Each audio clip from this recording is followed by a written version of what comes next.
Hello, good evening, and welcome to the Midweek Fix with the LFC Daytrippers. The show is brought to you by Football Prizes. It's an excellent website. Get over and give her a look. They do all sorts of good memorabilia that you throw in. Usually £5 into the draw. You get yourself some swanky gear. There's being signed Steven Gerrard shorts, signed Virgil van Dijk. There's Milner. There's Jurgen Klopp collage, the works they do, Leo Messi, they do everything. So get on and give them a look, give them a follow. Some excellent stuff on there, and they limit their draws to like 99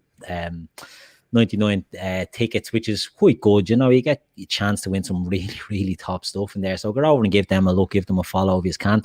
Yeah, this is the midweek fix, but it's a midweek fix with a difference because Liverpool have a week off and there's not really much happening in the world of football this week that interests us in any way. So what we said we do tonight is we're going to have a look at how the season is shaped up so far. We're going to look at the top teams, who the runners and riders are so far this season for Champions League places, for league, competing for the league and the Europa League spots as well. And I'm delighted to be joined by Chris, by Paul and by Jamie. How's it going, lads? All good, mate. You looking well as ever.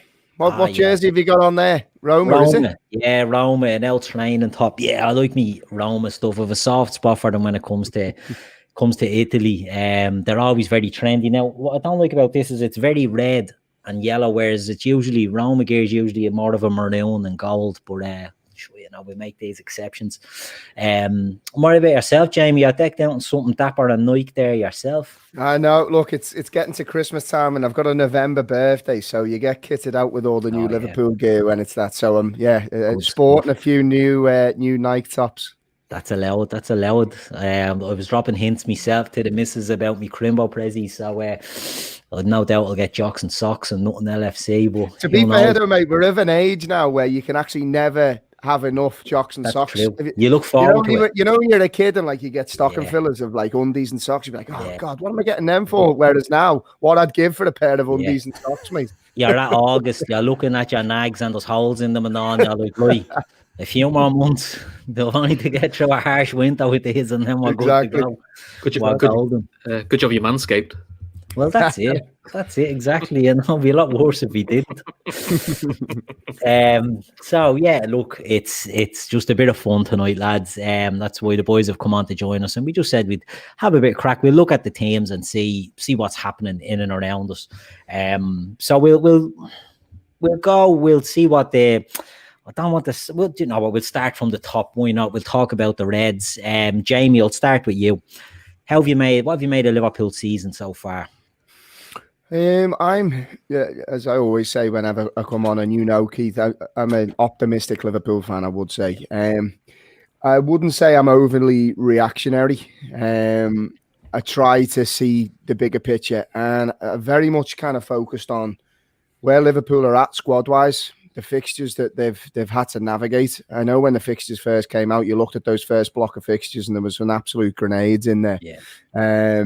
You know, and when you look at obviously the injuries, and we don't like to harp on about them too much, but they definitely are a factor. When you look at how we've successfully been able to navigate through, I mean, if you'd have said rival fans for years, they were like, what would Liverpool do if they lose Van Dijk? Well, we've lost Van Dijk and we're still top of the league. And we could arguably, you know, with some VAR decisions probably going in the other way, we could be sitting 4 points better off than we are now. I think all things considered, this Liverpool team are only getting going. That's the scary thing for the rest of the league, is we're only now starting to build a little bit of momentum. We're looking sharp. There seems a genuine balance. Defensively, we look solid as a rock. And when you think of the likes of THIAGO to come back in, like I could do a podcast about THIAGO on his own, to be honest. But when he comes back in, Jamie, we'll put that in when he's back in the team. Yeah, when you think of the players that we've got to come back, You know, and you know, got the likes of Jota, Thiago. I don't like talking about Van Dijk coming back because, look, it's a bad one. If we get to see him towards the end of the season or he manages to make the Euros, fantastic for him. But, you know, just Thiago and Jota coming back in and just getting a bit of consistent run of form now. We've got some, I would say, favourable fixtures coming up. All things considered, mate, I couldn't be happy with where we're at. Indeed. And Paul, I'll come to you next. It's been a rough start, you know, more emotionally rough, I think, for a lot of Liverpool fans. But when you look at the league table, it's actually very pretty considering, isn't it? No, absolutely. It's been, as Jamie alluded to, there was definitely some hand grenades in there.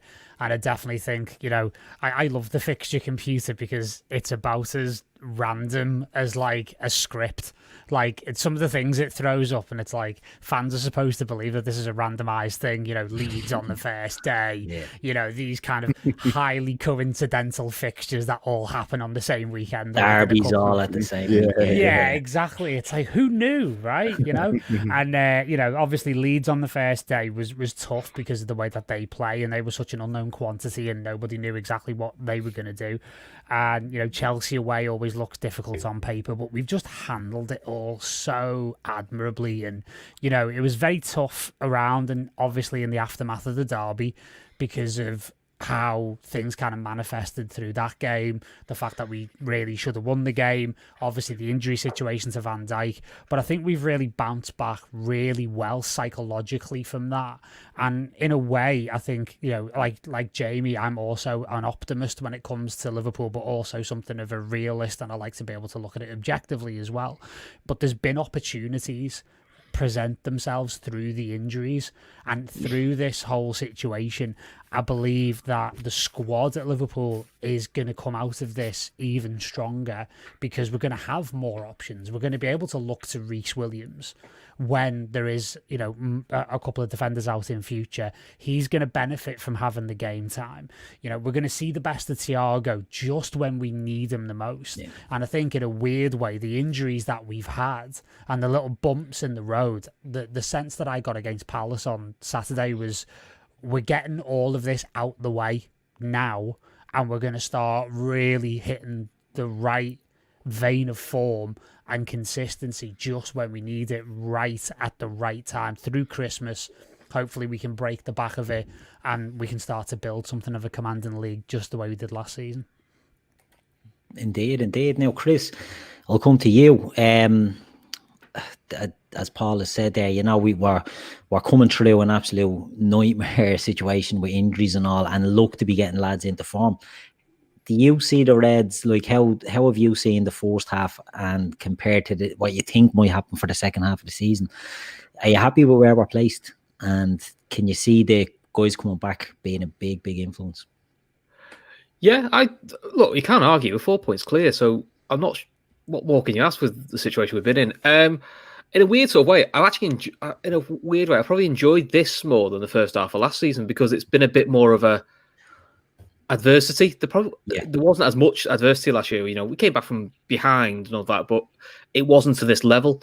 And I think for a section of our fan base, I think it's probably given a bit of a wake-up call of you were believing the crap and the hype of, that we haven't got any squad depth, and, you know, Firmino never scores, and Shaqiri when he plays won't do anything, and, you know, we've got some kids who come in and all the kids we bring in are crap.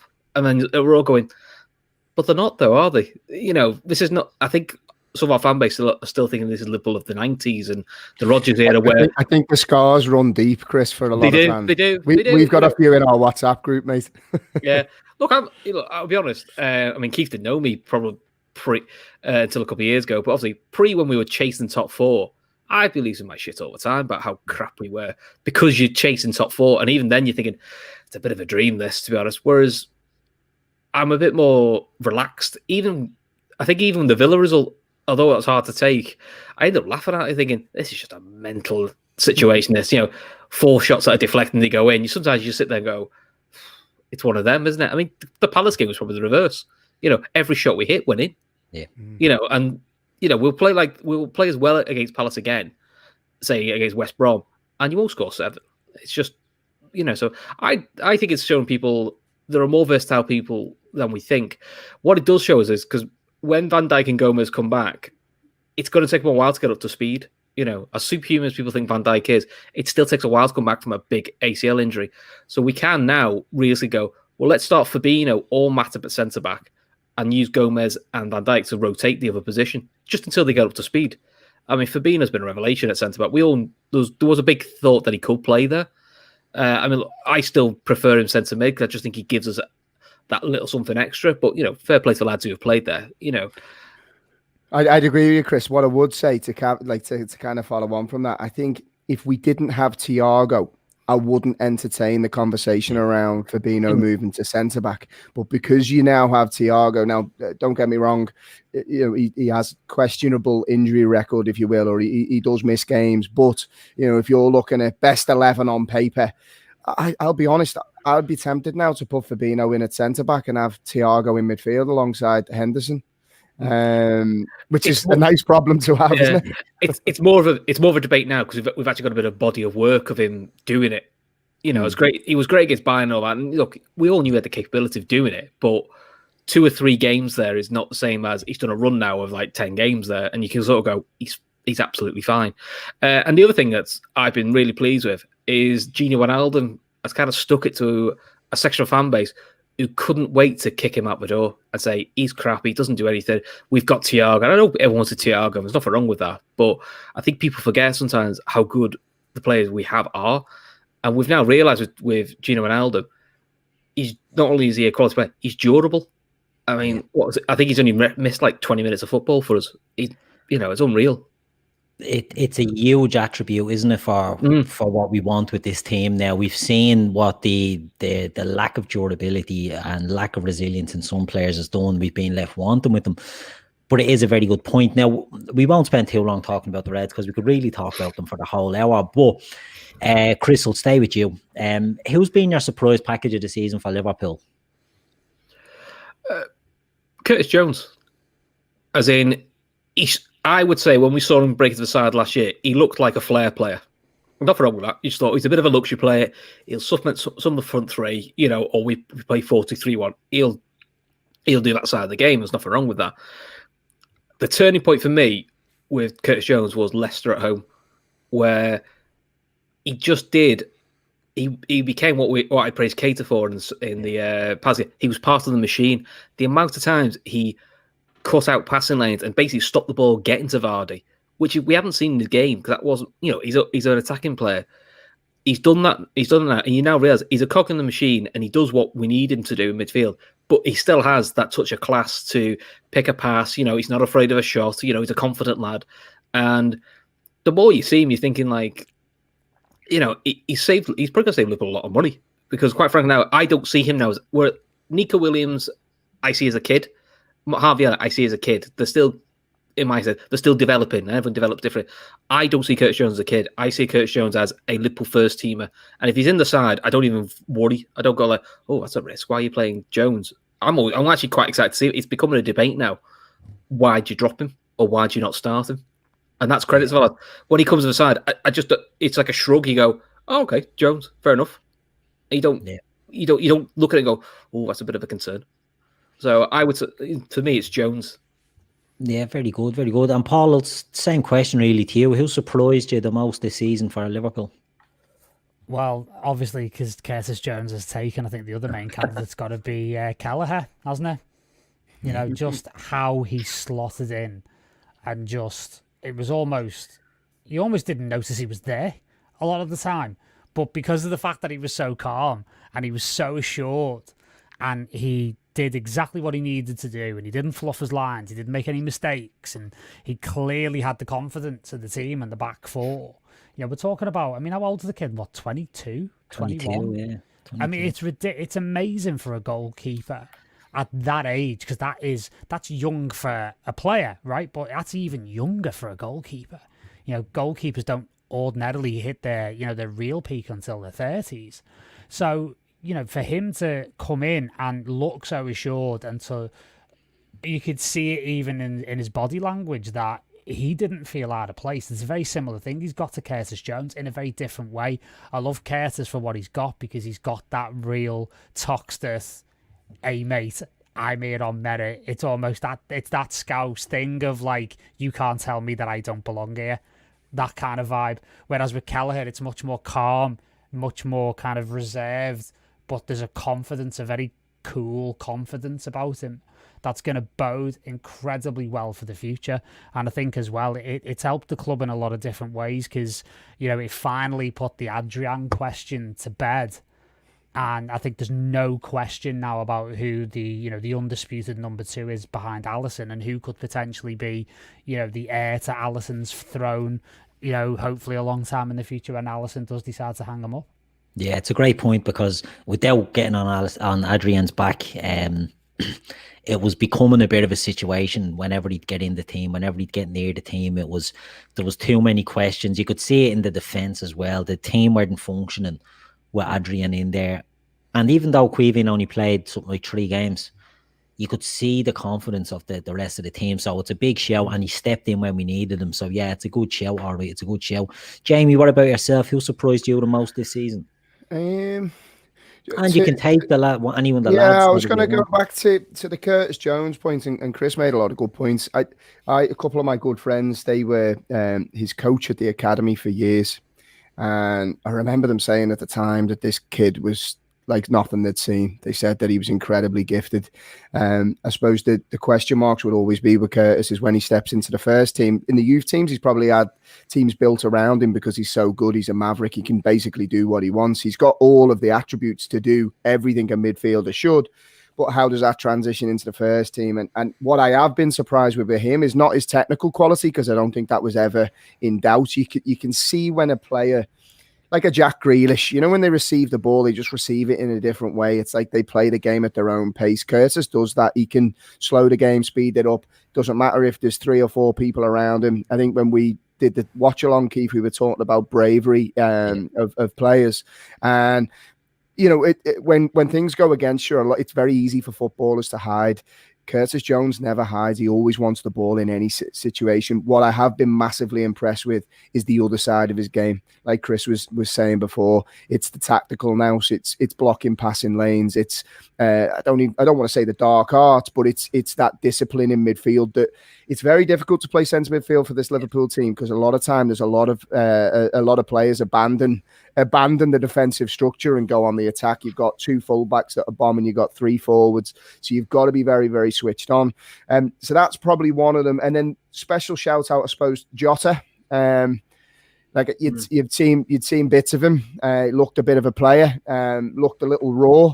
But since he's come in, he's like a Mane Mark II, or he's got a bit of Salah in him. He's got a little bit of everything. And if somebody has said to you, you know, you're going to bring in a player that's going to disrupt this front 3 that has done so much good for us, you know, it's hard to scout, you know, kind of look across world football and find a player that can do it. And he's done it within 4 or 5 games. You know, he could easily play in any game, and I would be happy with him starting. And I'd be equally happy with him coming on at 60 minutes and being confident that he's going to make an impact. So Jota, and then the other one would probably be Reece Williams. Just because, and I'm unsure who's the guy that sits in between the youth team. He's come in, I think it's Spanish. So he's basically come in to bridge that gap between the youth setup and the first team. And he basically said to Klopp, look, you need to take a look at Williams. He's come in and look, he's going to make some positional errors because the speed at which he's playing now against men, it's going to be difficult. And you switch off for half a second, he's going to get caught sometimes. But he played against Tottenham the other day, against Harry Kane and Son. And the 2 wins was absolutely superb. Look, you're going to get dragged out of position sometimes, but for that lad to step in the games that he has and the importance of those games, as we said, we all kind of sat here and were like, oh, Liverpool going to go into the transfer market for a centre-back. The rumblings are now that we're probably not. Whether I agree with that or not is a different question, but you have to take your hat off to Reece Williams. He's absolutely taken his chance and proven that the future is bright for him. You've touched on something there, especially you, Jamie. You've mentioned a few players there, and I think that's the thing. So many have stepped up in a season where people thought it was a write-off because we lost players. And I harp on about this all the time. When Man City lost Laporte last season, it was all doom and gloom, and there was a bit of an excuse made in the media. Oh, well, they lost Laporte. How would Liverpool if they lost? And they'd usually rattle out bleeding 4 or 5 of your first names on your team sheet.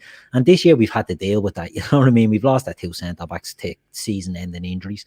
We've lost other players at various points, the goalkeeper at various points. You know, we've suffered an injury crisis like no other, but so many have stepped up. Fabinho in at centre-back, I think, has been maybe not a surprise, but the ease at which he's gone into centre-back has probably been a surprise because he's just been amazing there. So it's been a few names in there, which is good, and a lot of young lads. Nat Phillips got a few shouts in the chat there as well, which is, you know, one we forget about. He's played a couple of times and he's been excellent when he's played. So there's good vibes there. Jamie, I'm going to stay with you. How do you see the second half of the season going for the Reds? I'm super confident, mate. You know, as I said before, with the players that we've got to come back, I think we've navigated some very difficult away fixtures.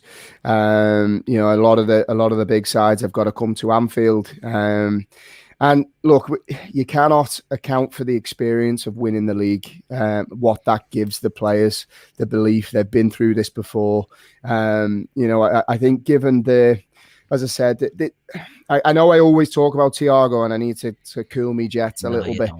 But when he plays football, he plays it on a different level. The protection that he will give the back four, but more importantly, the offensive outlet that he will give us. He will pick passes to those front 3 players that not many other players, I would say De Bruyne, would be able to find. I'm so excited to see how he slots into this team. And as I said, with Jota, who has been a revelation, with players like that to come back, mate, I actually think we'll be better in the second half of the season and could look to stretch the lead. Yeah, excellent. And Paul, what about yourself? How do you see the second half going? Just to echo Jamie's sentiments, I think there's a real chance now to really start building quite a commanding lead. You know, you look at the festive fixtures, you look at West Brom and Newcastle, both very winnable games. January looks good as well, even though we do have Manchester United and Spurs in that month. February's going to be the big one, because there is some very, very difficult games in February with obviously the Champions League coming back. But, you know, just to kind of, you know, cover it overall, I think we are starting to approach that dream situation where we've got 2 players in every position. And ironically, that injury crisis possibly could have produced that for us and has actually left us, like I kind of mentioned before, in a stronger position than what we were before, with more options. And that is, you know, a testament to the squad as a whole. And, you know, just to touch on the Curtis Jones situation again, I believe James Milner's had a huge role to play in Curtis's development, because he's been really testing him apparently in training and in and around the club, and really seeing whether he's got what it takes. And apparently Curtis has been really, really responding in a positive way, even though apparently he's not enjoyed the pelters off Milner and the come on, have you got this in you, or are you going to take your ball and go home? You know, that kind of thing. So, you know, for me, I think we've got every chance. I look at the other teams in and around, and, you know, it's tough to see, apart from another club that we'll talk about later on, one particular club where I think they're the only ones who can possibly put a big run of fixtures together that could potentially challenge us. Excellent, and we'll come back. You can do the big reveal on that one soon. Chris, what about you? How do you see the second half going? Trying to take me red tinted glass off a little bit, which is always difficult. In terms of the league, I can see us going on. We feel like we're about to go on a run like we did last year, which I think will keep us comfortable in the league. And I think I would be surprised if we didn't retain. My area of concern is, look, as well as Nat Phillips and Reece Williams and they've done brilliantly. I still think you can't knock having a bit of experience at centre back. And my slight anxiety will probably be, if you look at February for the Leipzig game, we've got Everton at home, Leipzig, Leicester away. There is not a cat in hell's chance Matip can play all 3. He barely does. You know, he does 1 game a week. So which game are you throwing in, Nat Phillips or a kid? And look, they could go in it, they could do brilliant. But I do feel that's a lot of pressure to put on like a Reece Williams. I know he's done it, but you could have crowds back then as well. I feel that does feel like you're setting a kid up a little bit to fail. I think with kids, you've got to give them a few games and then pull them out, because Reece Williams is not like Curtis Jones, who is ready. I think Reece Williams is a guy who does his 2-3 games like he's done and gets pulled out for a couple of weeks and put back in. So I just feel if we don't, and the talk is we aren't going to sign anyone in January, I do feel that is going to probably hinder your chances in the European Cup. Because I generally think if we had a third experienced centre-back option to go with the two kids, you could be looking at Liverpool going quite deep in Europe and the league. That'd be my only caveat to it. But league-wise, I do think we'll retain now, because I just look at the other side who have had less injuries than us. I just don't think they're consistent enough yet. And I still don't think we're seeing it. Even City, who are probably people argue our biggest threat, they still haven't won 3 games in a row yet. And they only did that once last year. And that was when post-lockdown, when the league was lost to them anyway. So there was no pressure. But, in 2 years now, with the pressure being on, they haven't won 3 games in a row in the league. Yeah, you aren't going to challenge or retain a league if you can't get a run going. True. Before we move on, Walter Matilda, thanks for the super chat. Any Reds think Benitez will end up at Arsenal? If they're smart knowing him, he's mad enough to go there. I'm going to leave that for a while, because we're going to come to Arsenal later on in the show, so we'll definitely be talking about that. So thanks for the super chat, Walter Matilda. We will discuss that later on, so just bear with us on that. Right, we'll move on to the next team, lads. We won't spend as long on each of these, because we all love talking about the Reds. We can talk about them all night. Leicester are second at the moment. And Jamie, how do you think Leicester have done? Are you surprised that they're second in the league, or is it just a case of, well, the everything below us is chopping and changing on the weekly, that it's different teams? Or do you think Leicester have what it takes to do a real push? No, I don't. I think it's a little bit of a false position for them. I think a lot of their early points were picked up with penalties, Scaldy wins. I wasn't overly worried when we were playing them at Anfield, to be honest. Don't get me wrong, I like Brendan Rodgers. I think I know it's very easy for some Liverpool fans to throw shade at him. I actually think he's a great manager, great coach. But I just don't see Leicester as serious contenders. I actually think that they won't make top 4. I just think that they've had a kind of run of fixtures that have worked well for them. Little bit of a false position. Jamie Vardy's always going to be a threat. And I think James Maddison's a super player. But outside of them, I think is Pereira to come back a fullback as well. They've missed him. They've missed him massively. So they've got players to come back. I just think there's better teams than Leicester that are more equipped to go deep into the season and mount a challenge. I think there's a little bit of a soft underbelly there with Leicester, whereas I think the other teams will have a little bit more steel, a little bit more nous, and are ultimately littered with more quality across their spine than Leicester, that would allow the others to maintain a challenge. Yeah, true. Paul, what about yourself? Leicester, are you being impressed with them, or again, do you think it's a false dawn again for them? I do think it's a false dawn for a number of reasons, and I think I said it after the Leicester game that they looked mentally weak at Anfield. They looked like they were beaten before they'd even got on the pitch, quite frankly. And that, as much as I respect Brendan for what he is and what he's achieved, that is actually a trait of his teams, that they are very pretty, they're very tactically adept. On their day when the plan comes together and everything comes off of them, they can get amazing results, but they're not consistent. And mentally, the Brendan Rodgers teams have always had that little bit of fragility about them. And I think that's a reflection of... I always think teams are reflections of their managers in some regard. So I think it reflects on Brendan, and he's still you can still consider him to be quite a young manager in the game, even though he's been around for a long time. He's still in his 40s, he's still learning the trade to an extent. But the thing, more than anything, I think that rules Leicester out of it. And again, I agree with Jamie. I don't think they make top 4. Their home form is atrocious. And, they must want every other game this season to be rearranged, and they could play the rest of the season away from home. Because if you look at their home form, it is just garbage. And, they've really, really struggled there. It's only one win, isn't it? Is it one win at home all One season? win. Yeah, I think it's one win at home the whole season, and all of their best results, including when they beat Man City 5-2, that came away from home. So, you can't build a top 4 challenge, and you certainly can't build a title challenge off the back of only being good either home or away. You need to have both. So for me, I don't think they'll look good. They'll get some great results, and they'll probably score some gorgeous goals along the way.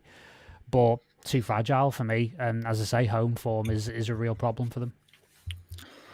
Chris, Leicester, talk to me. Jacqueline Hyde.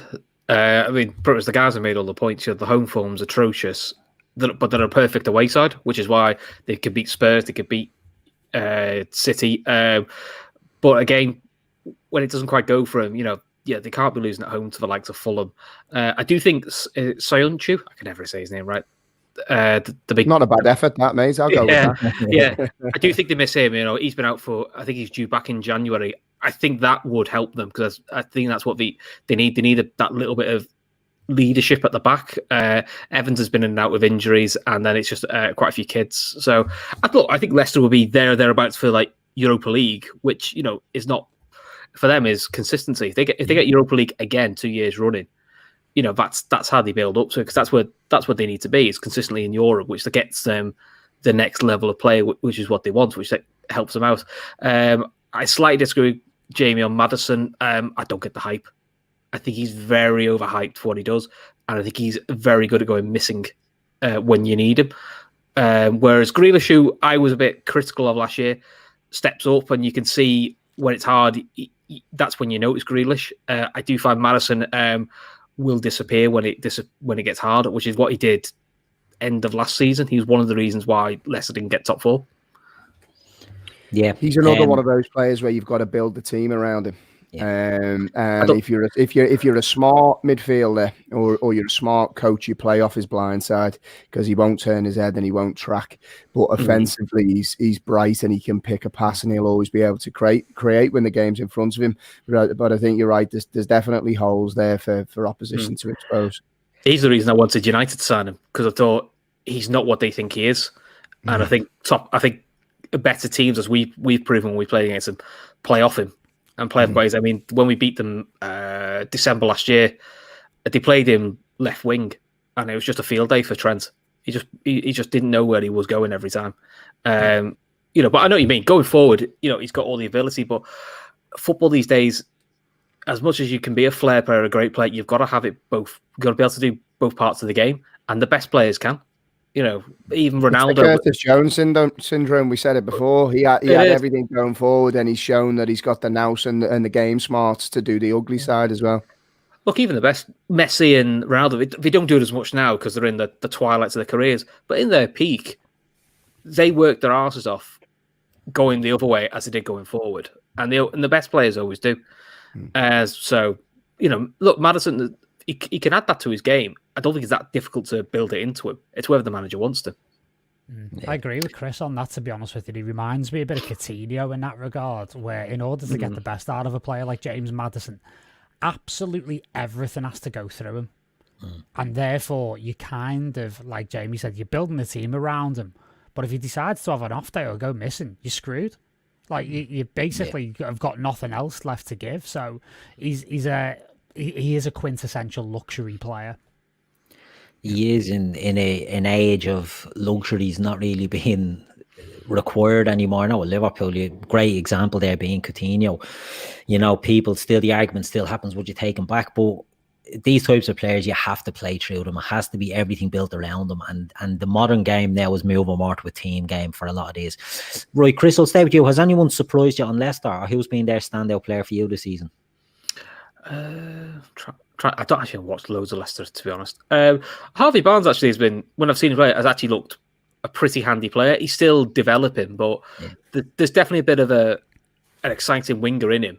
He probably is like the next Mark Albrighton, which they had in the Champions winning team. So the bits I've seen of him, I mean, look, the obvious one's Jamie Vardy, but we all know what Jamie Vardy is. But Harvey Barnes for me has done, whenever I've seen him play, especially in the big games, has actually looked quite a handy player. So I'll probably go with Harvey Barnes. Good stuff. Paul, what about you? Anyone you've enjoyed on Leicester this season?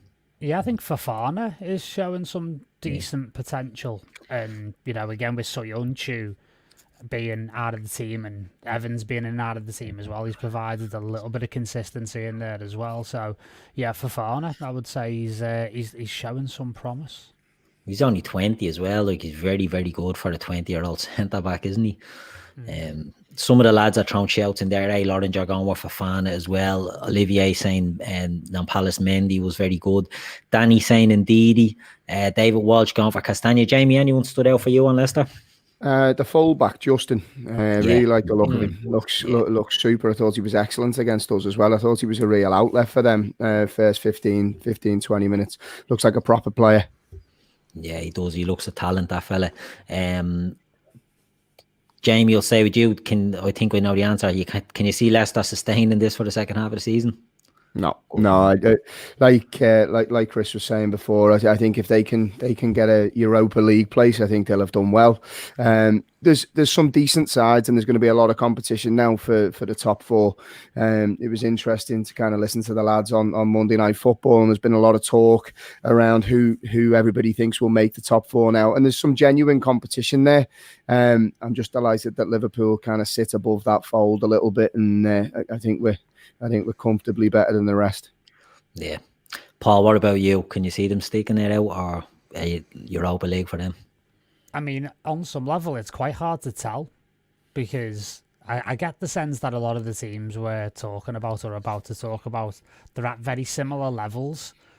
And I think if any one of these teams has an outbreak of consistency, they're going to do themselves a massive favour, because at the moment it's kind of resembling like crabs in a bucket trying to pull each other down rather than, try and, lift themselves up, basically. So I think if Leicester do sort their home form out, there's half a chance, but not for me, I'm afraid. I think it's going to be Europa League again. Yeah. And Chris? No, Europa League for me. Good man, we won't spend much more on that. Next, we're going to move on to a team who have the best away record in the league. 6 wins out of 6 games. Manchester United.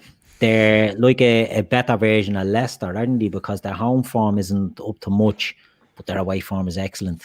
Jamie, Man U, what do you make of them? They're a funny one.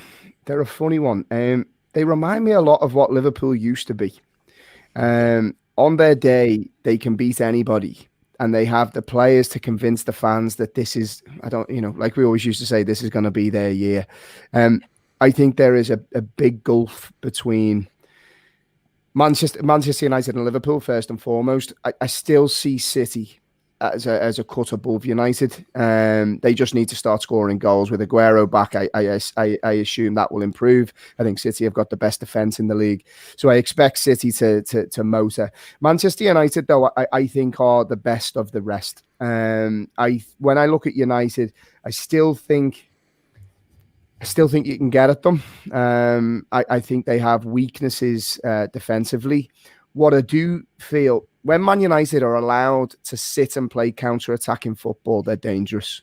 Yeah. When the expectation is not on them to retain the ball, move the opposition around, create bag full of chances, they'll struggle. When they played against Leeds, for example, the game was perfect for them because Leeds vacate so many spaces. Against Manchester United, who can break so quickly, it's basically just giving them everything that they want. So United have got some tough games to come. They've got a lot of tricky away fixtures. A lot of United fans say to me, look, we win our games and we're 2 points behind Liverpool. Don't let that fool you. There's a million miles between the sides. But I do feel that Manchester United have the ability to put a run together to see them finish second or third in the league, depending on how City, sort themselves out second half of the season. What I would say is I don't think it's down to the tactical nous of the manager. I think a lot of their results are based on the individuals that they have within that side. And the longer that the fans can convince themselves that it's to do with Ollie, it will be for the benefit of the rest of the league, because I think it's purely down to the talented individuals they have. I agree wholeheartedly on that. I think the best thing for us is that they do have a nice league campaign, because it makes it harder to sack Ole, and genuinely think he's going to hold them back. Paul, what about yourself? Man United, have you been impressed with them this season? Spice Boys 2.0 as far as I'm concerned. Yeah, good shows. Sorry, just no. And don't let the result against Leeds United throw you either, because that was literally a one-off game where an opposition team set themselves up so perfectly to be absolutely annihilated by what the other team wanted to do. Like, Leeds couldn't have set themselves up any better for Manchester United if Bielsa had actually done his usual trick and just sent the team sheet in a week early, you know. So I don't buy it at all. I think I am so sick to death of this thing where 2 weeks ago Ollie was getting the sack. Now it's talk of like, oh, are they going to challenge Liverpool for the title? And this yo-yoing from one extreme to the other. And they are the ultimate Jekyll and Hyde team as far as I'm concerned. But they are a one-trick pony. And they are flat-track bullies. Yeah. And they come up against any team that has any ounce of nous about them. They're going to run into real problems because they're incredibly one-dimensional. The other team that did that, and I think actually it speaks well to go back to Liverpool for a second, I think it speaks well to the Champions League, because look at what United did to Leipzig. Yeah. And if United are capable of doing that to Leipzig, then that bodes possibly quite well for our tie in February. But for me, I'm not buying this whole thing best of the rest. I think they are in a false position. I think they've scraped a lot of games. They've come from behind quite a lot of times. And teams like that, as Jamie was saying, they do remind me of Liverpool in the 90s, where you go to the well one too many times and it comes up dry. But I also agree with what you're saying as well, mate, about a good league campaign will be to the benefit of Liverpool Football Club, because it keeps that man in charge of the club, because it is a good squad. I've got to say it. They have got good players. And if they get a decent manager in there, like a Pochettino, for example, then the conversation will start turning. But for me at the moment, they're not a football club, Manchester United. They're a PR exercise. Very true. Chris, what about yourself? Man U, impressed, not impressed, false dawn, best of the rest? They look like 13-14 Liverpool. It's the best way I can describe it. Is they look exciting going forward, and that's where their threat is. But I think they look like a car crash at the back. Yeah. I couldn't trust any of their defenders. You know, and De Gea, while still he's a very, very good goalkeeper, but he's not the level he was 2-3 years ago, where he was like superhuman.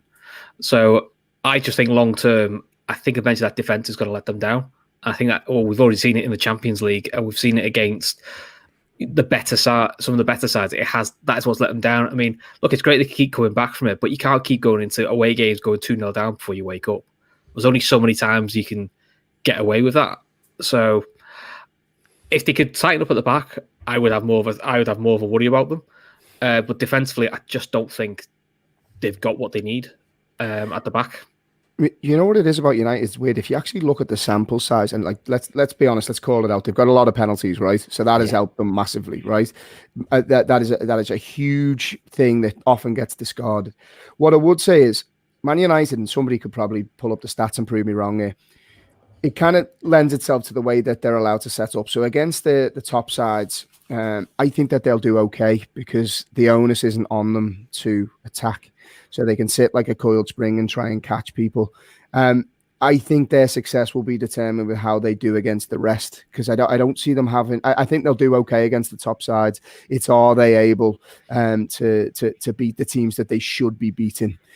I still think Manchester United have got a rick in them. I don't think they have the squad to hit the consistent levels that would be required to challenge at the top. But I do think that they'll have enough to sit above some of their other rivals.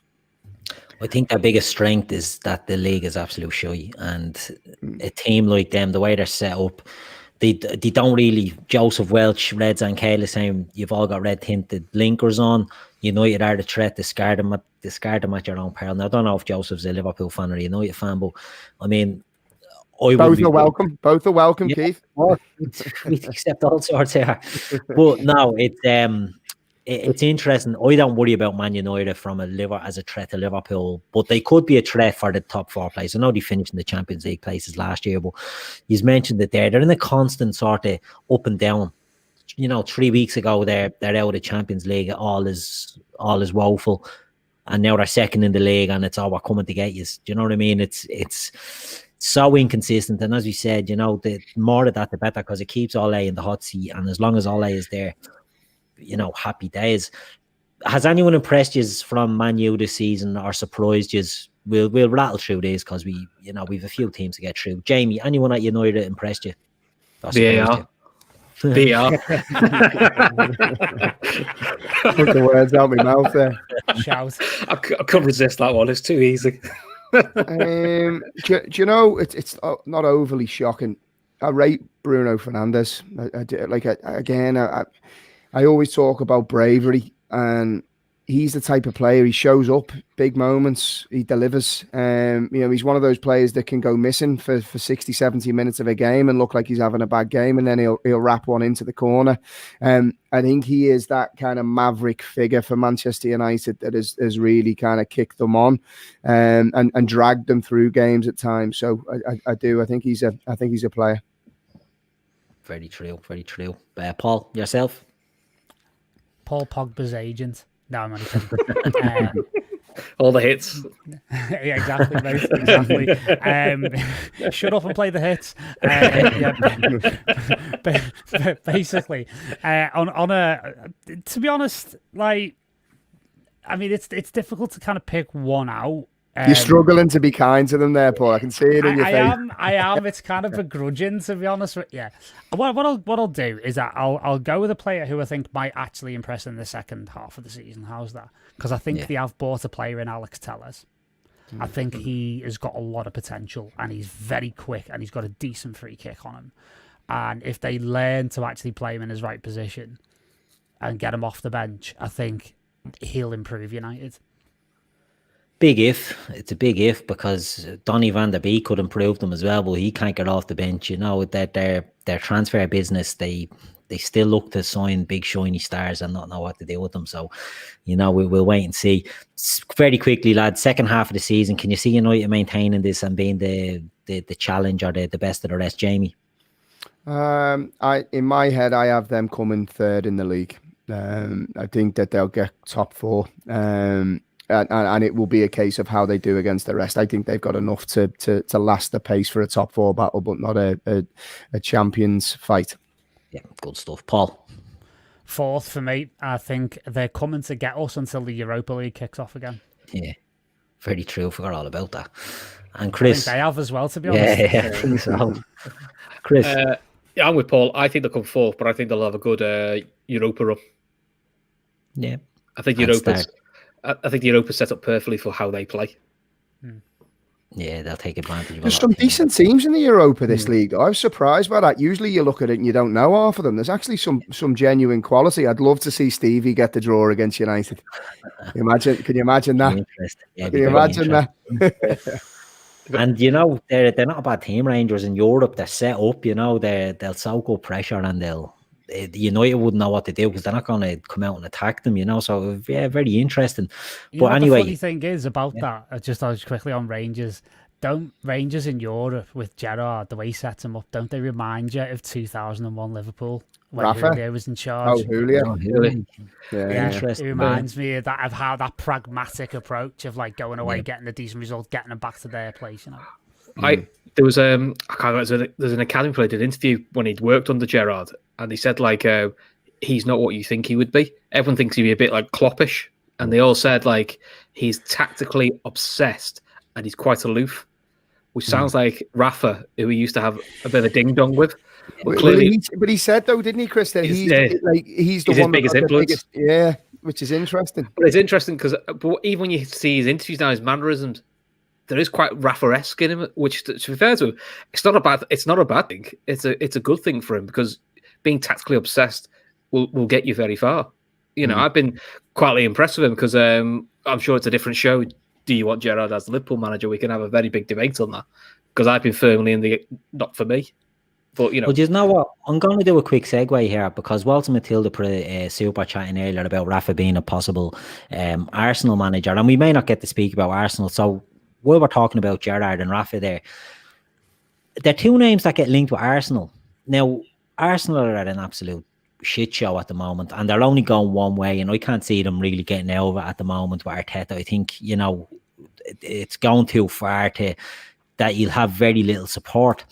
Do you think Rafa would take on an Arsenal, or do you think Stevie might be interested in taking an Arsenal, like for a big club, but not with the pressure of winning titles? Like, do you think either of them might be interested in an Arsenal job? Chris, I'll start with you. I think Rafa would. He went to Chelsea when they all hate him. He's worked for Mike Ashley, who everyone hates him, and he got relegated with him. He worked under Hicks and Gillette, and they all hated each other. So he's mental for that. I think he likes a spiky challenge, but he's probably what they need. Someone who's very, very tactical, and Rafa is defense first and at all costs. He will get someone like a David Luiz sticking in a position. He will get players playing to their strength, and he will bin off some of the shite they've got there, some of the hype they've got there. He will be telling Ceballos, you can sit on the bench next to me until you can pass a ball more than 2 yards and stop passing it backwards. That's all he does. The hype that he was the next Alonso was utter bollocks. It turns to Steven Gerrard. If I was him, if he ever wants to be a Liverpool manager or ever wants to work at a elite club, I would avoid Arsenal like the plague, because I think if he goes to Arsenal and it goes tits up, which it probably would, I think he'd become in the Brendan Rodgers mould of he'll always get to a certain level and then he won't get above it. Like, to me, I can never see Brendan Rodgers getting a Champions, what we call the traditional Champions League out of Man United, Man City, and Liverpool. I can't see Rodgers ever getting one of those jobs again. I think he's too scarred with how badly certain things went in Liverpool. And I think I sadly think that would happen to Gerrard if he went to Arsenal. Rafa, I think, would be perfect for Arsenal. And I think it would make them, as in, you'd fear playing Arsenal because you've gone like, we're going to talk about another manager in a minute, because they've got him in the dugout. You think like he's going to throw something that we're not expecting. Yeah. So I think Rafa would be perfect for them. Paul, sorry. I'll go with Jamie. No, I'll go with Jamie. I was going to say, I just thought you made a good point there on Rodgers. I had a little bit of info that Arsenal are big on Rodgers. They're really interested in trying to get him, and I think he'd be a good fit for them personally. I think, and I totally agree. Just on the Rafa points, I love Rafa, and Arsenal. The one thing that you can say about Arsenal is they have wobbly foundations, and the one thing that Rafa will be able to do is build solid foundations with which, look, he might not be their manager for the next 5 years, but if he comes in for 3, he'll make them a very difficult team to beat, competitive, and then give them the foundation for the next manager then to kick in. I think Stevie should avoid that type of role. I think he's doing a magnificent job at Rangers, and hopefully get some silverware this year, and then potentially make a move to Europe. I think would be a good next step for him. See how he does with a good European side. I think Dortmund have been mentioned. I'm not saying that that's the team, but someone of European pedigree, test himself at the top level, and then see how he does, and potentially then see if there's a role to fill once Klopp moves on. Or if Steve wants to go to England, he would, someone like a Wolves, say if Nuno decided to leave Wolves, that would be quite a good project for him, because that is a side it's built on solid foundations, it's got decent backing, and it's got a lot of really good players, but there's still a lot to tweak, move, improve. They want to be, they're probably like Leicester, they want to be a consistent European side. So if he wants to go to England, put a stamp on it. Somewhere like that, not I'm trying to put Nuno out of a job, but I can see Nuno at some point moving on, because I think he's one of those managers who seems to be like probably the next cap in the rank. Again, someone that Arsenal probably should have looked at instead of Arteta. Very true. Paul, what about yourself? How do you see the Arsenal, Rafa, Stevie, Brendan? I mean, I've been lucky enough to share a couple of podcasts with Lee Gunner in recent times on the Daytrippers, and that's always a fun time, because he is very possibly the least deluded Arsenal fan I know, and I don't even know him. I've never even met him. But in terms of, like, physically at least, but in terms of should Rafa take the job? Personally, no. I don't think he should. Would he if he was offered it? Absolutely, because he's a mad bastard. Yeah. Because he just loves that. He loves the ag. He just loves it, you know. And I don't think, apparently at the moment he's not too happy in China, even though he's on absolute mega bucks. So I think he'll probably be up for the challenge. But as I've said, and I've discussed it with Lee on a couple of the podcasts now, that Arsenal as an institution from top to bottom is toxic. And it's the manager, it's the players, it's the board, it's everything, the fan base, everything. And they, funnily enough, like we were talking about Man United reminding us of us back in the day, Arsenal remind me of us at the back end of the Roy Evans era, before Houllier came in. They need that new broom. They need someone to come in, completely sweep the club clean and say, right, this is the philosophy, this is the foundation, this is where we're going to go, and it's going to take us 5 years to get there. And like that, I'm talking like ground level reset. For me, Gerrard's not the person to do that. And personally, I don't think Gerrard would take. I think Gerrard's loyalty to Liverpool is such that I don't think he would take another top level job in England. Personally, I think he's waiting, and I think I always make the point, Klopp's contract and Gerrard's contract in 2024 both finish on the exact same day. You do the math on what potentially might happen if Gerrard continues to be successful in Scotland. Like, he's up there as far as I'm concerned. It's a training ground exercise for him to take over eventually, as far as I'm concerned, without getting into that debate. But I don't think Gerrard takes another top level club in England. I think Jamie's quite right. He might go abroad. I think Germany's a good shout for him. Yeah. But you know, I think Rafa could be interesting for Arsenal, but I don't think he should take it. Do you know, Keith, just on the Arsenal job, do you know who I think a lot of top clubs, if you want to call Arsenal a top club traditionally, Southampton's manager, he is, like, when you watch them play, you know, you see sides and you kind of like they struggle to have an identity, you know what I mean? And structurally, the way they set up, you know, they kind of drift through games. He has them so well coached.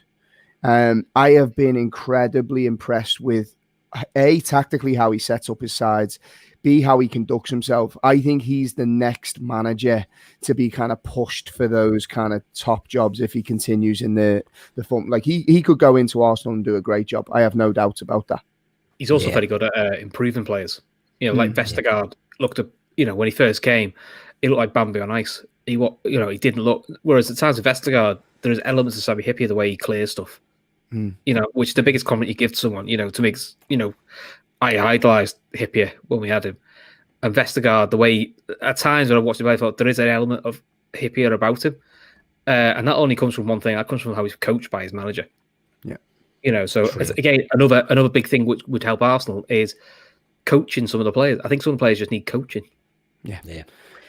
I'm going to move off Arsenal now, lads, and we're going to move on to another team of chancers now that have a manager that could have gone to Arsenal, that probably would have been a better show for Arsenal for what they needed.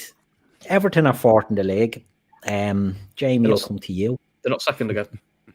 Well, it's changing by the week, you know. But what do you make of the Ev season? It's been a funny season for them so far, hasn't it? I have to be careful here because half my family are Blues, right? So I'm going to get a load of abuse now. So mine, go for it. Yeah, do you know what? I said it in podcasts early on at the start of the season. I think if you keep Everton's best 11 fit, I think they've got a decent side. I think the balance.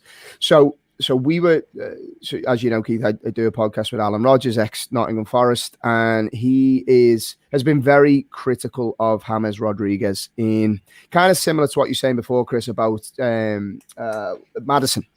So you can play off he doesn't want to do the dark arts. He doesn't want to track back. You can run off the blind side, and against the better teams, you get exposed.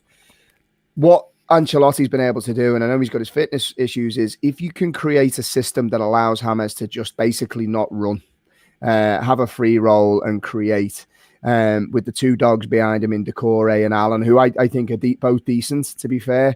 I think with Calvert-Lewin, that's the big surprise. I think he's been a revelation. I think he's genuinely top quality. I think he's athletic. He can score goals. He can score all different types of goals. But a couple of key injuries to Everton and they'll fall away. I think Lucas Digne is a big blow for them. I think he's been a real outlet down the left. That said, if they can get all their big players back, I think that they can give a lot of teams a good game and will take points off our rivals. But ultimately, I think Everton's fight is top 6 rather than top 4. Yeah. Mohammed saying, Keith, where's that James jersey you are rocking before the season start to throw it away? It's not James jersey, it's a Colombia jersey. It doesn't have James on it. It's no tribute to James Rodriguez or Yerry Mina. It's just a Colombia shirt that I happen to like South American football, you know. So I'll keep it, but point taken. We won't wear it on the show. But wear it Paul, next time. Go on, just a reminder. Sure of it. Paul, Everton, how have you found their season? Well, I thought they'd already won the league after 4 games, quite frankly. True. Yeah. So I'll take some of that off Released you, the single Jamie. and everything. Yeah, I know, but the DVD's already out for Christmas, isn't it? There you go, Jamie. So I've got your family guy giving me shade now. Thanks. I've just just jumped on that hand grenade for you, mate. But in terms of their season, they strike me as being one of those teams where, as Jamie quite rightly says, you've got to keep the first 11 fit, because it's one of those odd situations where the first 11, the first choice 11, they go together so perfectly. If you take even a minor part of that out, it all falls apart. And you've seen that with Dini's suspension. You've seen that with Richarlison being injured. You've seen it with other players not being on the pitch. Rodriguez. I mean, that must be one swollen testicle if he's still struggling with that after this amount of time, but we won't go there. But ultimately, I think when you've got that first 11 all fit and firing, it is a very well-balanced 11. I'll be honest with you, I went into the derby a little concerned. I was like, well, these guys have really got a chance now. And, you know, things transpired as they did. I think, honestly, I don't think Ancelotti fancies Jordan Pickford as the goalkeeper. Yeah. I actually think he's looking to get rid of him. And I think that's going to be quite an interesting thing, because he's identified him as a weak spot. And I agree. Obviously, I'm going to agree. I mean, look what happened. But ultimately, I think squad depth is what really, really harms them. But, you know, again, not to kind of throw too much shade, I think a lot of Everton's problems are going to come behind the scenes, coming forward, because I think there's a very big question mark about where they're getting their money from. And I think there is going to be a lot of talk, not because, you know, Chippy Tits got arrested, let's be honest, but it's more to do with their funding and their FFP, and that is going to be a real problem for them going forward, because they can't rely on Mashiri, or should we say Usmanov through Mashiri, pumping loads more money in, because they can't do it on the books. So they're almost at the end of what they can do from a transfer perspective, so it's going to be quite interesting to see where they go from there. Yeah, it's very true. You know, the financials of Everton and the new stadium and all that sort of fairy tale stuff. It'll be very interesting to see what happens. Chris, what about yourself? Diev? Oh, they're great. You know, all my in-laws are Blues. They're all season ticket. You know, my wife's uncle, they're all season ticket holders, so they love to tell me how great Everton are and how most of their side get into the Liverpool side. It's great. So, I think Paul's right on Pickford. That is the one surprise I had in the summer, was he wasn't the first man out the door. I thought he'd have done what Guardiola did with Hart, which is took one look and went, you're done for me, off you go, and just brought another keeper in. Because I just think he brings so much nervousness, and he's like Joe Hart. He's too pumped up. Yeah, you know, in terms of the players they brought in, I've been really impressed with. You know, Decore is a player Everton have needed for probably 2-3 years. He's a brilliant box-to-box, all-energy player, which is what Everton have not had in their midfield for years. Is that bit? He's got, don't get me wrong, he's more than energy, but they've needed that mobility in the midfield, and they haven't got it. Rodriguez, I think you've seen the best and worst of him. On his day, look, technical ability, the shots he can do, the passing he can do, it's mesmerising. It's brilliant. You can see why he went to Real Madrid. But then you can also see why Real Madrid moved him on to Bayern, and why Bayern didn't take the option was when it's got tough for Everton recently. He's gone a bit quiet, and there's the big question with that was always his fitness, and already he's missed 5-6 games already. I think that's the problem. Look, and I'll hold my hands up. I was never a Calvert-Lewin fan. Didn't see the hype. I just thought he was just a target man. He was all right, but he is what he is. Can't knock him. He looks like a man in form. Now, that's got to be down to the manager. He's obviously coached something into him and got the team playing in a way that plays to his strengths. And when they play to his strengths, he's really, really good. So, I'll hold my hands up. He's been a real surprise package for me. It'd be Calvert-Lewin, but fair play to him. I think Big Dunk got into him, did he? And maybe improved him a little bit. Made him a bit braver in the box as well. It'd be interesting. But the thing about the Ev for me, right? They have a good team, I think. They have a good 11. We've all said that. It's when you scratch under that, when they lose players. Now, they've lost James, and Gylfi Sigurdsson has come in and he's played quite well there. They all still hate him, though. Oh, yeah. Him, Delph, Iwobi, they're players that they would have happily given away in the summer. That's what I'm coming to. That's their backups now, and they're the ones you're relying on. I mean, Alex Iwobi, he doesn't do an awful lot for a big money player, what does he do? He's JJ Okocha's nephew, and I think that cost him 40 million, it's a mad scene. But do we see them improve? We won't go on about who surprised you with them, we're running out of time, but can we see them sustaining, or is top 6 good enough for them, Chris? I think top 6, I think they should be thereabouts the European spot. If they're going to make a real push for top 4, they need majority of their first 11 to stay fit for the whole season. That's the big if that no one knows, but we say that for every club. So I think they'll be around the European spots, but I think they'll be probably more Europa than Champions League. Yeah, which is fair enough. Paul, yourself? Yeah, top 6 for me. I think they'll be in with a shout of a Europa place, and that's about their level. Jamie? Top 6 for me, mate. Good stuff. Everton, the 2,000 fans allowed in the stadium, 2,000 standing on the Gladys, listening to radios to see how the Reds are doing. I don't know. I think they're probably lucky they don't have a full house at the moment when the ship starts sinking, but, fuck them. We'll move off the Ev. And we'll go. Did you hear, by the way, very quickly, about the fact that they sold a seat in the first game at Goodison with an obstructed view of the 2000s? It's like, takes some doing that, doesn't it? That's the most Everton thing I think I've heard in quite some time, to be honest. Yeah, it's a grand old team to play for. I do love Everton. To a team I don't like now, Chelsea. Don't like Chelsea. No offense, any Chelsea fans in the chat. I don't think there is. Don't like Chelsea. Don't like Frank Lampard. In fact, we should get Joe on from All Leeds TV because he hates Frank Lampard and hates Chelsea. But lads, Chelsea are 5th, and Spurs are 6th. Now, not too long ago, these were the challengers. Chris, I'll start with you on Chelsea. What do you make of their season so far? Overhyped shite. We'll just finish what Everton. If Everton's manager was in charge of Chelsea, they would be close to us or above us. With the investment he's got and the squad he's got, it's utter bollocks that it's took him 14 games to beat a side above 10th. Yeah. And this is everyone goes, it's Frank Lampard, it's hard, because he had to deal with a transfer ban last year. Which they still got Pulisic, they still got Kovacic. So it's in transfer ban, I know, we still signed 2 players. It's brilliant. Yeah. So I don't get it. It's because he's English. If he wasn't English, Frank Lampard would be under pressure now to get the sack. But I mean, their fan base. There are certain fans I've seen on other social media channels. It's just they're so flip flop. It's untrue. And for me, I don't think they'll win the title. And I think that they're in a bit of a battle for top 4 because for me, in the big games, for a man who's got all that firepower, he just goes pure bottom league. Just have what we hold. We'll go for a 0-0. I mean, he went to Old Trafford for a 0-0, and even United. I know my mates who United fans were going, I couldn't believe he went for a 0-0. He said we were like on our knees, really off form, and didn't take a shot on. But that squad he's got. Let's not kid ourselves. That squad's brilliant. Ziyech, Werner, all the players they've got in attack and midfield. I think defensively there's still a few questions, but there's so much quality in that squad.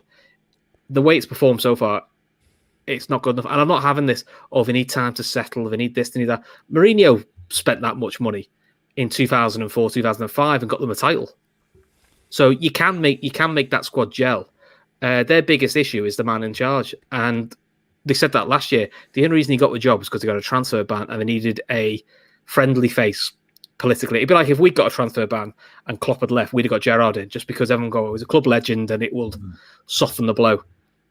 To me, Chelsea will not be a threat, and this will probably get clipped when it blows up in my face, I'm sure.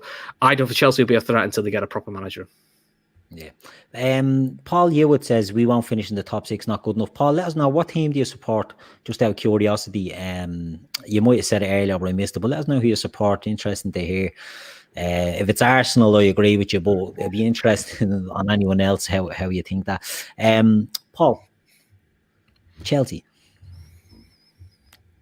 Just to echo the sentiments that's already been made, the way I would describe Frank Lampard is that he's got all the gear and no idea.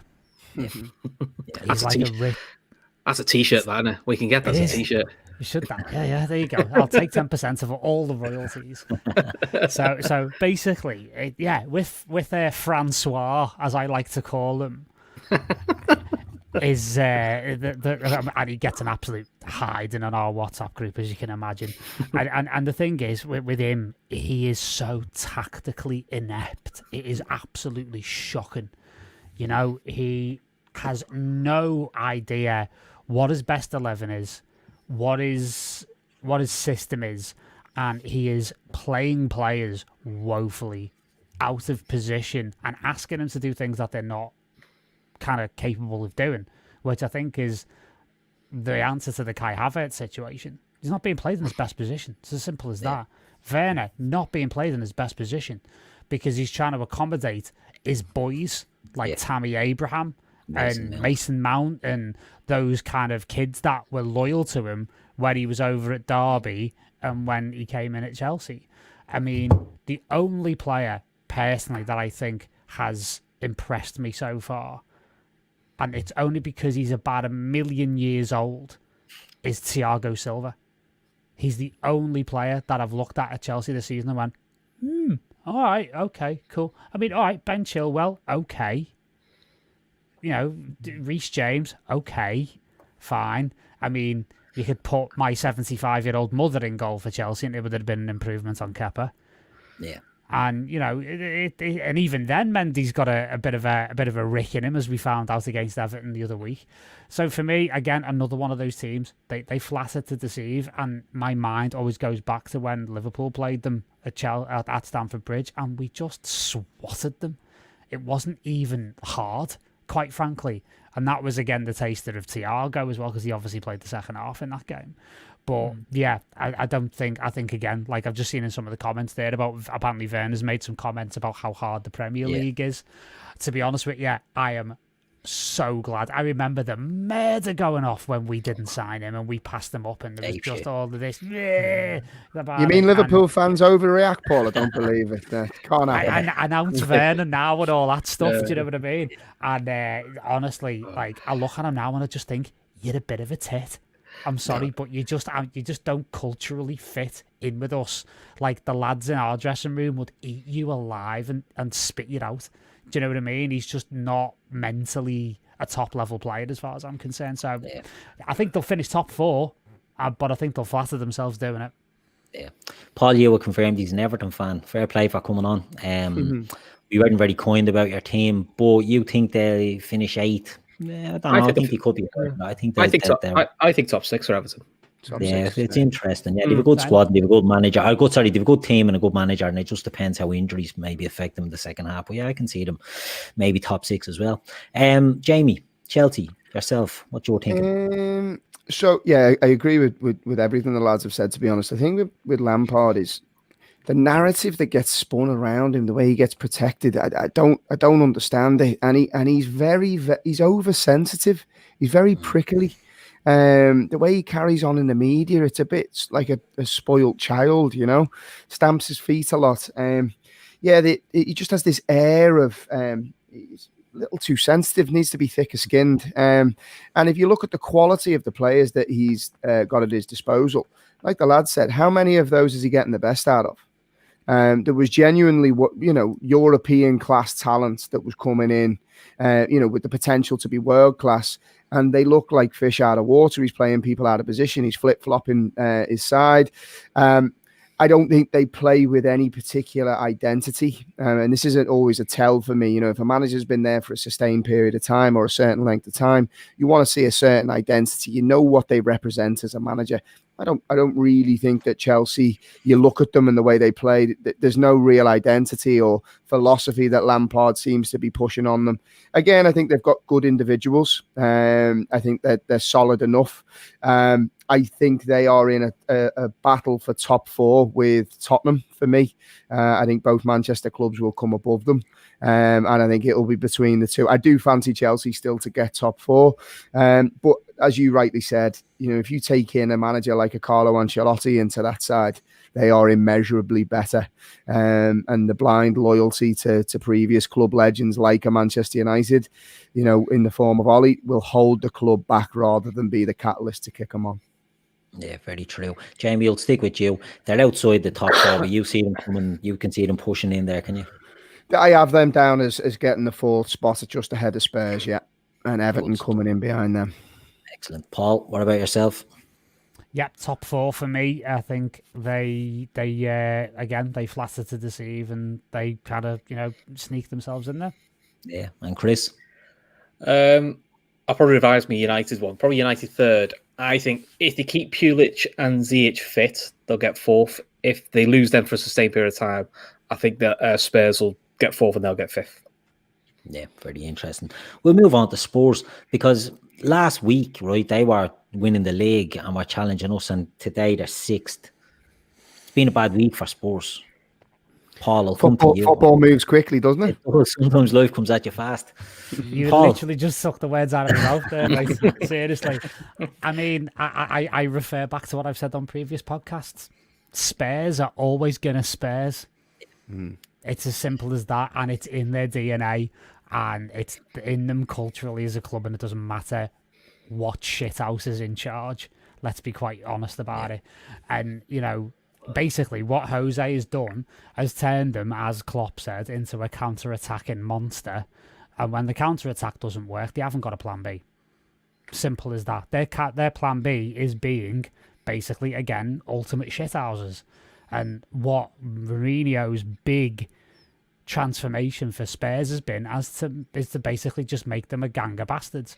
Excuse the language, but it's absolutely true because, you know, me and Lee Gunner and, you know, a few of the lads had a massive debate about Harry Kane's tactics of like backing in the other week, and, you know, whether or not it's like in the spirit of the game and everything else. And I think that just sums up Spurs as a team. And, you know, once they've kind of exhausted that plan A, which fair enough caused us some problems at Anfield, but we obviously found a way to win in that game. And they've got some great players. I mean, Bergwijn looks great. I think obviously Son is one of their players that if I had the pick of anyone that we could take from Spurs and put in our first team, it would be him by a mile, because I think he would complement our front three amazingly well.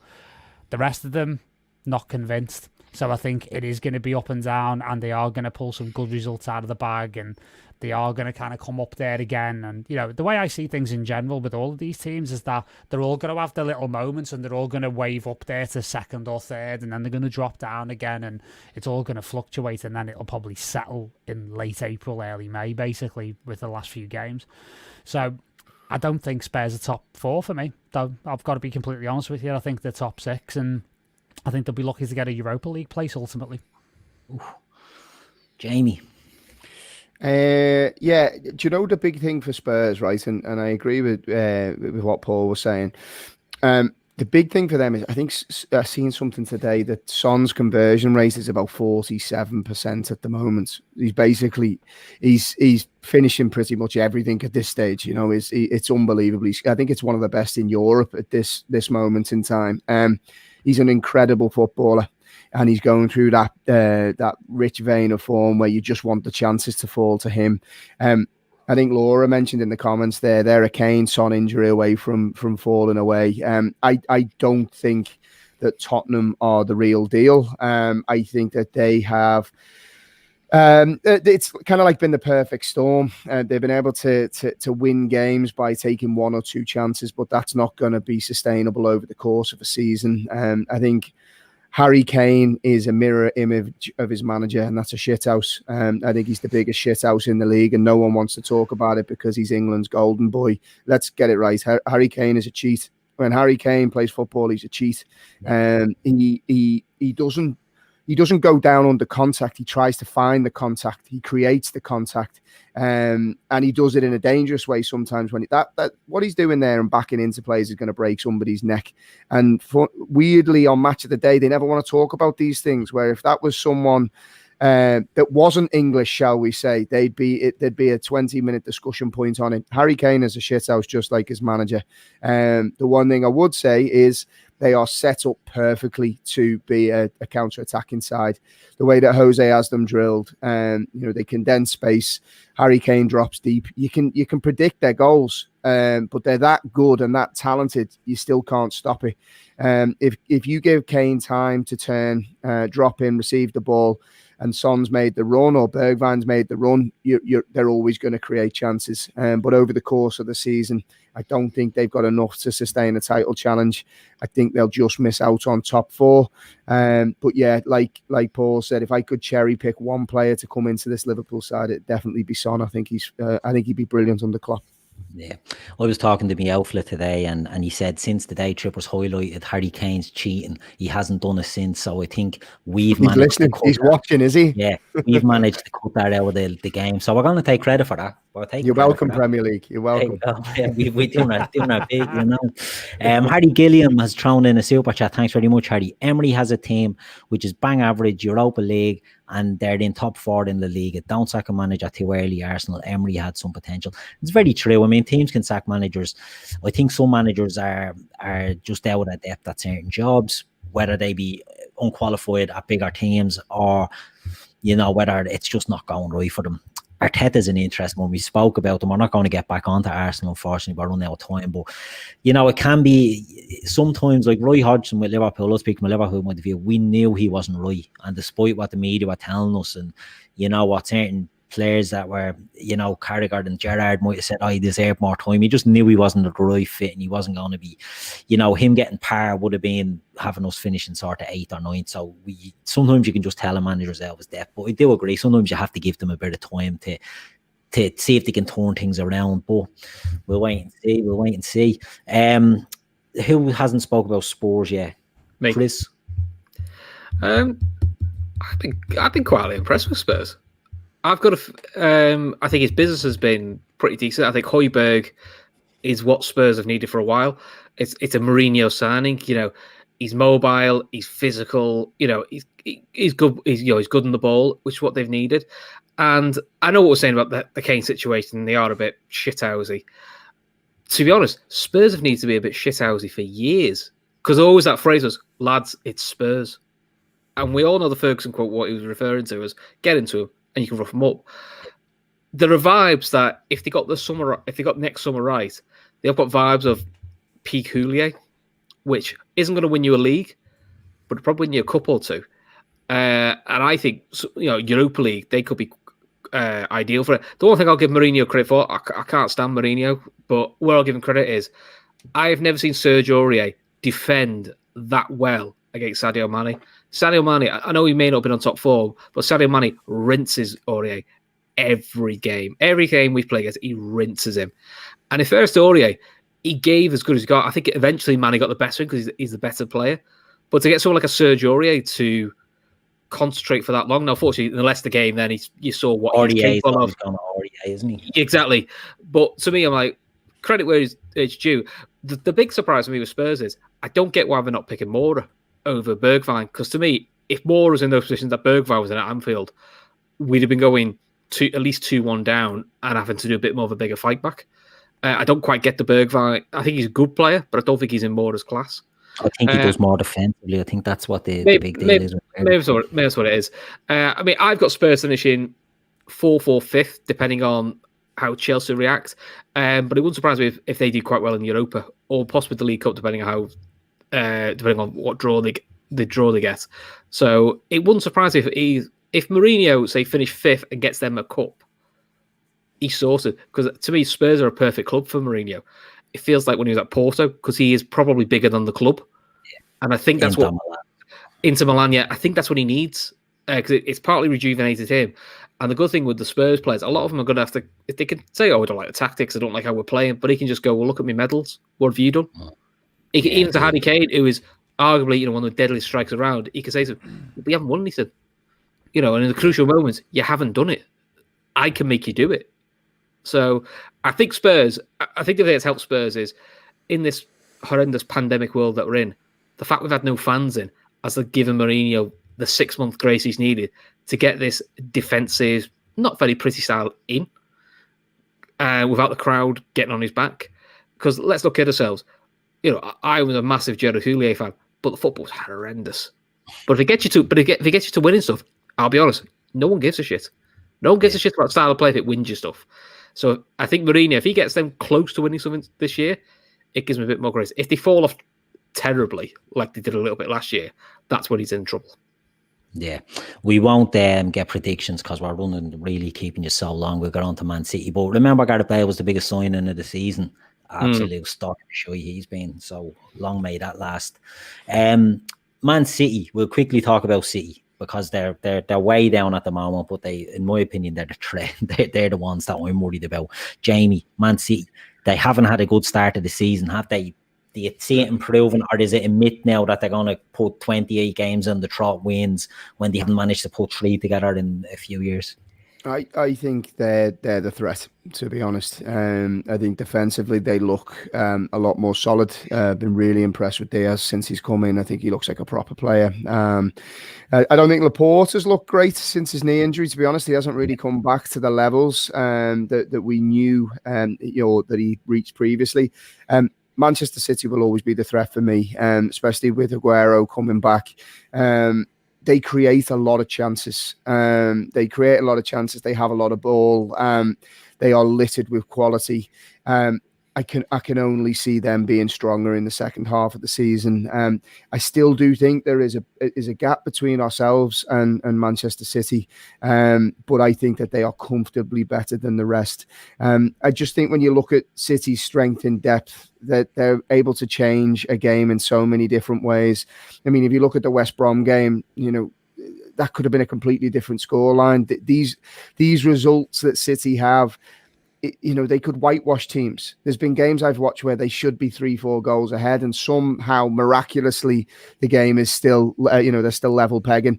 I don't expect that to continue into the second half of the season. I think they are capable of putting a 5-6 game win streak, together, and kind of rising above the rest. I have them down as the team that will come second behind us, but I still do expect Liverpool to win the league by. I think they could stretch it to 10 points. Excellent. Paul, what about yourself, Man City? Well, as I tried to tantalizingly kind of... was that your hidden team, was it? That was the hidden team, yeah. So it was a massive anticlimax alongside the final season of Game of Thrones there, so very sorry. Spoiler alert, sorry about that. So yeah, I mean, for me, City, for very different reasons than traditionally, I think they are the threat. Because, yeah, okay, they haven't strung 3 wins together and they're not exactly banging them in the way they used to. But isn't it now 6 or 7 clean sheets in a row? Yeah. I mean, their record, they've only conceded 12 goals. What did they say? Defence wins championships? Yeah. I mean, I don't think they're going to win this championship, quite frankly. But I do think, actually, weirdly for a Pep Guardiola team, I think their title challenge is going to be based on defensive solidity. Because it reminds me of teams where it's like, again, to go back to Evans, Houllier, that kind of era, like, we were so exciting to watch when Evans was in charge, but we were defensively in absolute shambles. And then Houllier came in and the pendulum almost swung in completely the opposite direction, where he became so defensively fantastic, it was like a miracle, but we became so turgid going forward that it was just a misery to watch for a good long time.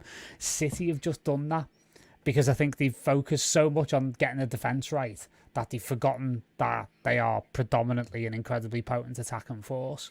Now, yeah, you can say Aguero will come back and this, that and the other, but I think their whole remit now is to kind of balance it where, you know, Klopp said something at the weekend like it's better to win 7 games 1-0 than win 1 game 7-0. I think they're in that mode weirdly at the moment. So for me, I think they do have the capacity to build and be able to put a run of fixtures together, but it'll be a load of 1-0s because, again, like as Kev just said in the comments there, Sterling's a poor finisher. Absolutely, and Sane probably was a mistake considering it seems to be going catastrophically wrong for them at Bayern already. But ultimately, they've got enough on the pitch with Mahrez, Jesus, if he does kind of pop in every now and then. Ferran Torres has looked all right for them. They've got enough about them to be able to nick loads of games, 1-0, 2-0, 2-1, that kind of thing, where they'll just accumulate points in almost like in kind of you won't even notice them, and then they'll be second. They'll be right up there. So, you know, I think they're the same for me. Good stuff. Chris, what about yourself? I think they've seemed to have blunted themselves so far this season. And look, that could change with the quality they've got, but they almost seem to they seem to need 2 holding mids now to hold Rodri's hand. I think that's the problem for them, is Rodri. On the ball, he's brilliant. I mean, most City players are brilliant on the ball. Off the ball, he doesn't know what's behind him. He doesn't turn around ever. And we played in that in the Emirates game, which, to be honest, we should have took more advice than we did. So I think he hasn't quite got the balance right. I know what we're saying, you know, they're making themselves more defensively sound, but I don't know if they've gone too far the other way. And unfortunately for them at the moment, Aguero, he's back again. Is this his 2nd or 3rd injury already this season? They're adding up, aren't they? Yeah, are we saying Aguero's going to go the rest of the season without picking up another injury? If they do, then they'll be fine. Without him, I just think they look a little bit blunt. They feel like a team that's probably at the end of a cycle. That's going to need a bit more work doing so, which is probably to give them the 2-year contract, which surprised a lot, including me. I can see why people think they're a threat. I'm still waiting to see this proper run. Are they capable of it? Of course they are. We saw it the year we finished second to them. They went on a ridiculous run. There's something like 19 games, 19 wins in a row. You know, brilliant. I'm waiting to see them kick into that. When they kick into that, then we've got a proper title race. Because they get to 5-6 games, as Paul said, then you start to worry. Because once City get on a roll of winning, they're really hard to stop. But at the moment, when I've looked at their fixtures, their home fixtures for the next 4 or 5 are pretty favourable, which helps. Their away ones is what's going to give them a challenge. And they've got Everton. They've got Everton, Chelsea, us, Arsenal, and Leicester. It feels weird. I said before putting Arsenal in that, but they've got some tough games to come away from home. I think the big one as well is, will they get to? I think we've mentally broken City. I think they know that we're a better side than them. I think if you look at the first 20 minutes at the Etihad, they looked like a fish out of water. They didn't know what. I mean, I know we were brave playing the 4 attackers in effect, but still, I think there is a big gap between the 2 sides. I think what a lot will depend on where they are when the Champions League kicks back in, because we all know that that's the one that Pep wants. Is there going to become a point in the season where maybe they're a little bit behind us and they start to prioritise the Champions League over the Premier League? Because I think they may have to make that choice at some point. I think that's more of a mental block than us, the Champions League. I think it's so much in their head now. I think anything goes against them in the Champions League. I think it's got to that point. It's a bit like us trying to eventually win our first title in 30 years. I think the Champions League has got to that point with them now where it's becoming just like the elephant in the room. But if I said to you now, if what will Pep's success be judged on? I think people will more talk about the fact that he didn't win the Champions League rather than him winning the league. Yeah, I think you're right. Despite the fact, he's won a domestic treble and, he's won the league back to back, his first time since Fergie to win it back to back. You can't knock what he's done. But also, he was brought to City to win the Champions League because City were winning leagues before him. Maybe not to the same level, maybe not as dominant, but they had won the league. It's not like Klopp with us, which is he's won us the league, which no one's done for 30 years. The big thing for them is whoever wins City their first Champions League, and it'll happen at some point, I'm sure, will go down and will be their legend, will be their biggest legend. And there's nothing wrong with that because winning European Cups isn't easy. Even Ferguson only won 2. And he was a master, and the fact he could only win 2 shows it's not easy to win him. you know. Yeah. Very true, very true. But look, lads, my battery's on laden life support at the moment. So before we finish up, I'll get you our predictions for the top 4. I know we sort of mentioned them in passing, but Jamie, give me who you think is going to come fourth, and then who'll come 5th, because I think 5th's the only Europa League place, but then you'll get extras for other. So what did it start on? So I said Liverpool 1st, City 2nd, United 3rd, Chelsea 4th, Spurs 5th, Everton 6th. Excellent. Paul? Yeah, similar to Jamie. Liverpool 1st, City 2nd, Chelsea 3rd, United 4th, I think Everton 5th, and Spurs 6th. Chris? Liverpool top, City 2nd, United 3rd. I've got a feeling Spurs might pinch 4th and Chelsea get 5th, but those two are interchangeable. And I think Everton will get 6th. It's a very similar list, I suppose, all around. I agree with Liverpool winning a surprise. I agree with City coming 2nd, surprise. I think it'll be Spurs, and I think it'll be United, and I think Everton, and then Chelsea. That's how I think it'll go myself. So it's very interesting, but we could all be wrong. We could all have egg on our face. So before we finish up, just again, this show was brought to you by footballprizes.co.uk. If you haven't, go over, give them a follow, have a look. Some excellent stuff on their website that you can, bid, or you can go into the raffles for, and you might win. And they really are top quality gear, all certified as well, which is excellent. So give them a look up when you can. The lads will be on tomorrow. There's going to be a Friday forecast on tomorrow. And yes, we know it's not Friday tomorrow, but we're kicking into this madness now where, we've Christmas and we've games here, there, and everywhere. So Gav will be on tomorrow. I don't know who's on with him. I think it could be Grizz, and I don't know who else, but there will be a show tomorrow night as well. I want to thank the lads for joining me tonight. Jamie, thanks very much for coming on. My pleasure, mate, as always. Good stuff. Paul, thanking you. Always a pleasure, mate. Thank you very much. Good stuff. You're becoming quite regular in these parts, which is a good thing. And Chris, with your new setup and your Christmas tree in the back, I'm expecting you to keep that tree up in June as well, because it's giving us a little bit of sparkle to the show. Cheers, mate. Thanks for having me on again. No worries. Look, it's been a long show. We didn't plan on staying this long, but when you get into these interesting conversations, time flies when you're having fun. I've been your host, Keith Plunkett, and we've been the Daytrippers, and we'll see us all again soon.